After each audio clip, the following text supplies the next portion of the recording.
네, 청와대가 오늘 수석급 참모진 3명에 대한 인사를 단행했습니다. 무엇보다 문재인 정부 출범 때부터 대통령을 보좌한 조국 민정수석이 교체돼 향후 거취에 관심이 쏠리고 있습니다. 네, 이런 가운데 윤석열 검찰총장에 취임한 지 하루 만에 검사장급 주요 간부들의 인사가 단행됐는데요. 자세한 내용은 양정숙 변호사와 함께 짚어보도록 하겠습니다. 어서 오십시오. 네, 안녕하십니까. 네, 안녕하세요. 네. 저희 청와대 인사 얘기부터 해보겠습니다. 네. 오늘은 이제 주로 인사에 관련된 얘기를 대부분 나누게 될 텐데요. 네. 2년 2개월이었습니다. 네. 조국 수석은 이제 문재인 정권 출범 이후에 계속적으로 문재인 대통령을 보좌했다고 볼 수 있겠는데 이 시점에 이제 교체를 단행한 배경을 어떻게 보시는지요? 어떻게 판단하고 계세요?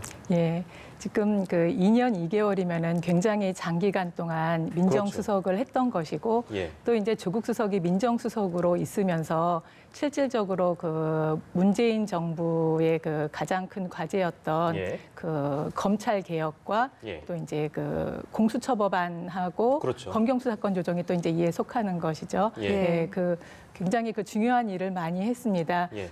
뭐 인사 검증에 실패했다는 그런 비난도 있기는 했었지만, 그렇습니다. 예, 그 비교적 대통령을 직은에서 보좌하면서 잘 보필했다고 그렇게 보고 있고요. 예. 또 어제 신임 검찰총장이 예. 취임식을 갖고 예. 이제 임기가 시작이 됐는데 윤석열 총장과도 호흡을 잘 맞춰서 예. 이제 차기 지금 법무부 장관 내정설이 얘기 많이 있는데 되고 있죠. 뭐 내정 이제 임명이 된다면은 뭐 잘 그 검찰 개혁을 이끌어 나갈 것으로 그렇게 보입니다. 예, 지금 청와대에서 다음 달 예정된 개각을 앞두고 어떻게 보면 참모진 개편을 먼저 했다 이렇게 볼 수가 있겠는데 시기적인 어떤 의미에 대해서도 한번 짚어주실까요? 예, 시기적으로 이제 제일 중요한 것은 아무래도 좀 그 새로운 진영을 짜면서 새로운 그 시각에서 새로운 사람들과 이 국정 개혁을 이끌어 나가는 것이 좋겠다 이런 그 판단이 작용을 했을 것 같습니다. 예. 자, 이게 그 어떻게 보면 조국 민정수석 전 민정수석은 법조인이라고 볼 수는 없잖아요. 그렇기 때문에 법조인이신 우리 양정숙 변호사께 개인적인 어떤 평가를 여쭤보기가 좀 조심스럽긴 합니다. 그래도 이제 법조인이 바라본 조국 민정수석의 지난 2년 2개월을 어떻게 평가하시는지요? 그 민정수석을 반드시 법조인이 해야 될 필요는 저는 없다고 생각을 합니다. 이번에 이제 신임 민정수석도 비법조인이 오시지 않았습니까? 그래서 비법조인은 오히려 법조계에 대해서 외부에서 더 객관적인 시각으로 볼 수 있을 것 같습니다. 아무래도 이제 법조인이 내부에서 조금 좀 우물한 개구리식으로 생각하다 보면은 뭐 이제 검찰 개혁이라든지 이런 부분에 대해서 스스로 자정 능력이 좀 떨어질 수도 있습니다. 셀프 자정, 셀프 개혁이 좀 어려울 수도 있기 때문에 뭐 비법조인이지만 대통령의 국정 철학을 잘 이해하시고 그 민정수석 역할을 잘 수행하셨다고 그렇게 생각합니다. 근데 이제 지적이 되고 있는 부분 중에는요, 이제 이런 부분이 있는 것 같습니다. 아까 이제 처음에 얘기를 해주신 대로 차기 법무부 장관 후보자로 지명될 가능성이 워낙에 높게 점쳐지고 있고 그런 분위기로 뭐 언론들도 많이 이제 보도를 했기 때문에 뭐 기정사실화된 것처럼 가장 얘기가 많이 되고 있어서 근데 민정수석에서 법무부 장관으로 바로 직행하는 것을 두고 이게 그런데 적합하지 않다라는 목소리는 뭐 야당 중심으로 뭐 기존에도 많이 나왔었고요. 그건 어떻게 생각하고 계세요? 이미 그 MB 정부에서도요. 그 권재진 민정수석이 법무장관으로 온 전례가 있습니다. 그렇습니다. 그렇기 때문에 뭐 이걸 가지고서 적합하지 않다. 그건 좀 정치 공세에 불과하지 않나 그렇게 생각을 합니다. 오히려 이제 민정수석과 법무부, 검찰 이제 그 3대 그 기관이 어떤 그 이제 트라이앵글 축을 이뤄서 더 잘할 수 있는 것이기 때문에 뭐 그 적합하지 않다 그렇게 보는 것은 좀 무리가 있을 것 같습니다. 그러니까 이제 뭐 인사청문회를 가게 되면 예전에 권재진 민정수석이 법무부 장관 갈 때는 그 당시의 야당이었던 당시 민주당이 비슷한 지적을 했었고 이제는 이제 방어하는 네. 자리가 될 것이고요. 네. 그리고 그때 당시에는 이거 전혀 문제가 없다라고 당시 여당이 같은 비판을 지금 하고 있기 그렇습니다. 때문에 인사청문회가 열리면 네. 뭐랄까 이제 과거 당시 비슷한 장면을 보게 네. 될 것 같습니다. 네. 인사청문회를 잘 통과할 수 있을 거라고 보십니까? 어떻게 보세요? 그 뭐 야당 반발도 예상되기는 합니다만 예. 결국은 그 장관의 임명은 대통령의 의지 아니겠습니까? 네. 그래서 뭐 무난히 또 그 청문회에서 네. 그 주요하게 보는 어떤 뭐 흠결만 드러나지 않는다면은 예. 지금 현재까지는 뭐 드러난 것은 없는 것으로 알고 있습니다. 예. 무난히 법무부 장관에 임명되지 않을까 그렇게 제가 추측해 봅니다. 네, 무난하게 임명이 될 것이다 이렇게 네. 말씀을 해주셨는데 지금은 그래도 어디까지나 가정이긴 합니다만 법무부 장관이 됐다라고 가정을 했을 때 네. 윤석열 검찰총장과의 호흡은 어떨지도 이제 궁금해져서 이 부분도 한번 제대로 짚어볼까요? 예, 그 어제 그 청와대에서 윤석열 총장이 임명장을 받으러 들어오는데 네. 조국 수석이 굉장히 반갑게 달려 나가시더라고요. 친구 맞이하듯이 예, 하시더라고요. 예. 그래서 이제 그것만 봐도 예. 뭐 호흡이 잘 맞지 않을까 이렇게 생각을 합니다. 뭐 일부에서는 예. 뭐 두 분이 다 개성이 강하신 분들이기 때문에 네. 그 좀 뭐 케미가 맞지 않을까 않을까. 그런 우려도 있기는 하는데 예. 네. 그 지금 조국 수석이 예. 공수처안이라든지 아니면은 그 검경 수사권 조정안도 예. 그 전부 다 그 준비를 한 것이고 또 윤석열 총장이 인사청문회 때도 그 안에 대해서 반대할 생각은 없다고 하셨습니다. 예. 기본적으로 동의한다고 하셨습니다. 예. 그래서 뭐 협력 관계로 잘 하시지 않을까 싶습니다. 그리고 또 이번에 이제 그 검찰국장 윤대진 검찰국장이 예. 수원지검장으로 가시는 것 같던데 예. 인사가 그 조국도 수석하고는 예. 대학교 때 또 그 학생 운동을 또 같이 해서 좀 친분이 있는 그래요? 것으로 알고 있습니다. 예, 예. 그래서 그 윤석열 총장과 조국 수석이 직접적인 어떤 인연은 없는 것 같지만은 예. 또 이제 두 분이 공통적으로 알고 있는 사람도 있으니까 예. 잘 조정하고 협력 관계로 갈 것으로 생각합니다. 네, 어디까지나 법무장관 기용 시에 그러할 것이다라는 그렇습니다. 추측이었고요. 네, 조국 전 민정수석에 대한 얘기나 이 정도로 저희가 줄이도록 하고 청와대 인사를 저희가 좀 들여다보도록 하겠습니다. 후임 민정수석이 김조원 한국항공우주산업사장이고 뭐 이분도 비법조인으로 알려져 있고요. 참여정부 시절에 청와대 공직기강 비서관을 지내기도 했다고 전해지고 있는데 어떤 인물인지 간략하게 좀 양 변호사께서 소개를 해주시면 좋을 것 같아요. 예, 그 신임 민정수석 김조원 민정수석은요, 그 예. 공직기강 비서관을 지낼 때 예. 바로 직속 상관이 예. 지금 그 문재인 대통령이십니다. 그러니까 당시 당시에 민정수석 그렇습니다. 하실 때? 당시 네네. 민정수석을 할 때 예. 공직기강 비서관을 하셨기 때문에 예. 대통령의 국정 철학에 대해서는 공유하는 바가 많을 그렇겠네요. 것으로 그렇게 생각이 됩니다. 예. 그리고 또 감사원에서 사무총장을 오래 동안 하셨습니다. 그래서 예, 이런 그 사정 업무에 예. 대해서는 굉장히 이제 헌한 분이시다. 예. 그렇게 평가받고 있는 분입니다. 예. 알겠습니다. 자, 이 밖에 다른 참모진들의 면면도 좀 살펴봐야 할 텐데 황덕순 신임 일자리 수석 같은 경우에는 고용 문제에 있어서는 굉장히 오랫동안 고민을 해오고 또 연구를 해왔던 전문가다 이렇게 좀 예. 간단하게 정리를 할 수 있을 것 같습니다. 예.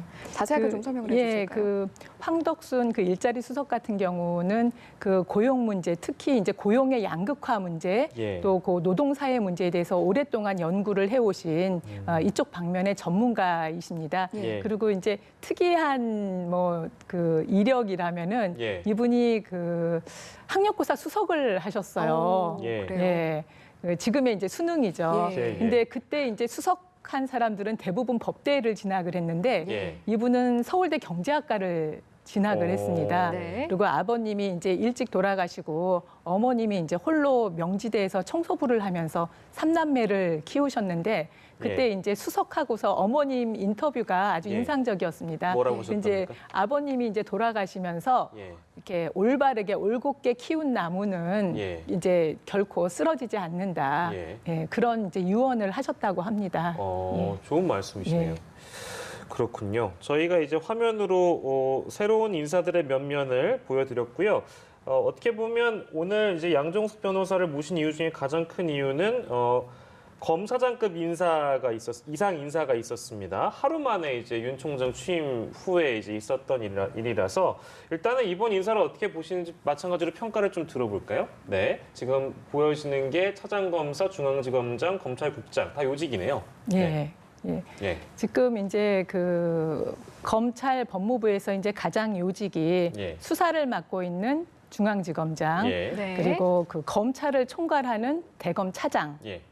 그다음에 검찰의 인사를 책임지는 검찰국장입니다. 네네네. 예. 근데 다 이제 윤석열 총장의 이제 동기들로 23기 사법연수원 23기로 이제 포진이 되었습니다. 예. 이번 인사에서 제가 이제 이걸 받아보고서 예. 그동안은 전 문무일 총장보다 예. 5기수가 이제 어린 그 윤석열 총장이 예. 되셨지 않습니까? 그러면 예. 통상의 인사에서는 예. 그 선배라든지 동기 기수들은 전부 다 이제 사표를 내고 나갑니다. 예, 그게 관리라고 하더라고요. 예. 근데 이번에는 보니까 그 선배 기수도 예. 상당히 많이 남아 있어요. 20기에 지금 그 법무부 김호수 차관이 그대로 예. 유임이 돼 있고요. 예. 또 이제 21기 또 22기가 예. 지방 또 고검장으로 가 있으면서 예. 굉장히 그 인재들을 적재적소에 음. 잘 배치를 했다.